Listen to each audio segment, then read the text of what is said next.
Dr. Seuss. They're Seuss books because of not only racism, but insensitivity. Dang it. On his birthday, Dr. Seuss Enterprises told the AP that these books portray people in ways that are hurtful and wrong. And I think we have an image of the 6 books that they've thus far found offensive.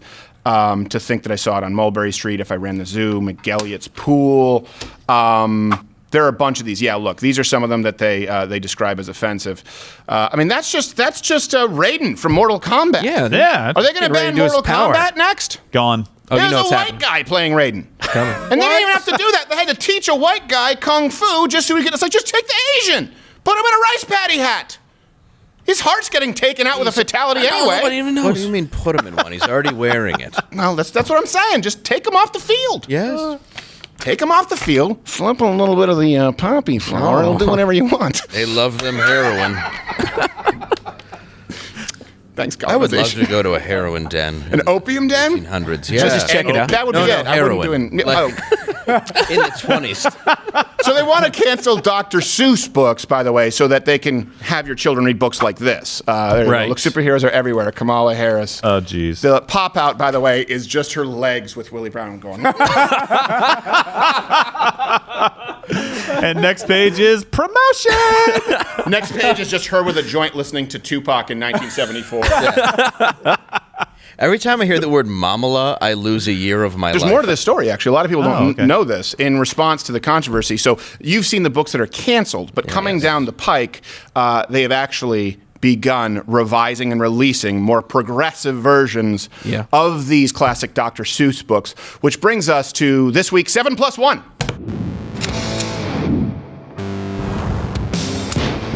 You forgot Stefan in the chamber. They always forget the one Every in the time. chamber. Still. Every time. Every time. So these are 7+1 rewritten. They may be in the works, by the way. Okay. Rewritten progressive Dr. Seuss books. Good. Okay. So one that obviously they had to change was, you remember, And to Think That I Saw It on Mulberry Street. That's a good one. It's a good one, yeah. But they need to make it more inclusive. They've changed it to And to Think That I Saw It on Folsom Street, which, well, you know what? The cat has to get his kicks somewhere. For people listening on audio, that one's kind of visually dependent. You gotta see it. Number 6, 7+1, new progressive Dr. Seuss books. One of my favorites when I was a kid was There's a Walk It in My Pocket. Love Oh, it. yeah. I love the Walk It in My Pocket. But they did change it to There's a Walk It in My Pocket, but I cut it off, and that's normal. So that is, that's Totally number normal. 7. I also heard There's a walk it in my pocket will be changed to There's an unregistered handgun in my backpack for inner city youth. Yes, that's, And it was bought at Crown Heights, Indiana. That's correct. This is, you know what? Here, how about we have Gerald take number 5. Number 5, Dr. Seuss.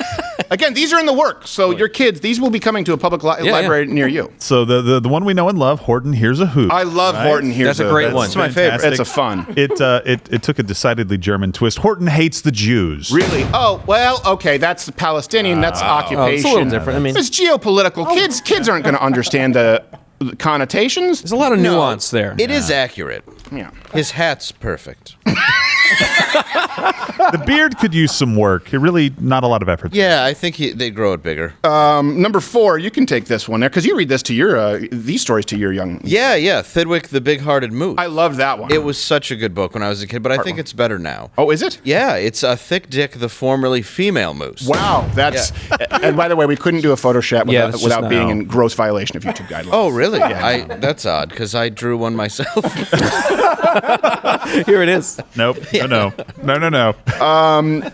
Number 3, again, 7+1 progressive Dr. Seuss books that have been updated. The Places You'll Go. That's a really fun one. Yeah. I've never heard that. That is beautiful. It's wonderful to read to your Every young night. children. Yeah. And now it is The Places You'll Go. Just don't tell your parents. So that's, Oh, jeez. Yeah. Again, for people I made listening a graphical on audio, change yeah, that there. is. Well, listen, they want to be inclusive. Small change. Synthetic, so you can be proud of it. Yeah. It's artificial. This one, I think Mr. Landau, who will be in Omaha, Nebraska this weekend, should take, because this one, they slipped it in. I didn't notice that they had changed it. Sneaky. Until I saw it at the Barnes & Noble's. Well, Yes, the Barnes and Yeah, Noble. that's where I saw it, and I said, "That's different from the title I remember." Because the first a one, new edition. right? It was one fish, two fish, red fish, blue fish. Yeah, I right. was at Borders, and I saw the same. Yeah. And one fish, two fish, red fish, blue fish, and I didn't even notice the difference because I just don't see. I'm not biased. Yeah, right. You're colorblind. I'm not a bigot. Right, yeah. So it says one fish, two fish, gay fish, blue fish. I know, but that should read straight fish, guys. I don't want to look. I don't have the pockets for nuisance money. Oh my gosh.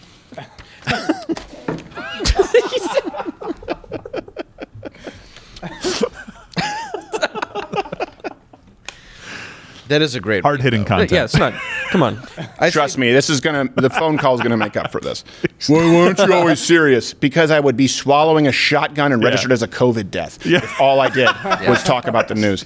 And the number one progressive, new, updated Dr. Seuss, of course, wonderful book, The King's Stilts. I love that. Was one of my personal favorites as a kid, and they've changed that to be more inclusive too. The King's Tits. Yeah. And then, of course, the one in the chamber. There is a +1. Oh yeah, I thought I'd throw this one. You guys know Mr. Brown Can Moo, Can You? That's a great one. Yeah. Very known book. Of course. This is my personal favorite. It's Mr. Brown Can't Breathe, Can You? And that's take us out. This is this week's 7+1.